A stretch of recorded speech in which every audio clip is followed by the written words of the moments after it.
ഇത് ഇവിടുത്തെ ക്രൈസ്തവ സമുദായത്തോടുള്ള അവഹേളനമല്ല എങ്കിൽ മറ്റെന്താണ് എന്ന് പറയാൻ ബഹുമാനപ്പെട്ട മുഖ്യമന്ത്രിയോട് ഈ സമ്മേളനം ആവശ്യപ്പെടുകയാണ്.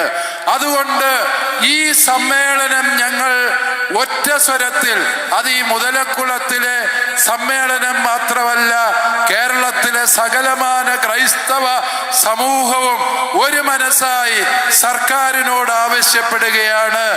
JB കോശി കമ്മീഷന്റെ റിപ്പോർട്ട് വെളിച്ചം കാണണം. അതിൽ നിർദ്ദേശിക്കപ്പെട്ടിരിക്കുന്ന നടപടികള് യഥായോഗ്യം സമയബന്ധിതമായി നടപ്പിലാക്കാനുള്ള ഇച്ഛാശക്തി ബഹുമാനപ്പെട്ട മുഖ്യമന്ത്രി കാണിക്കണം.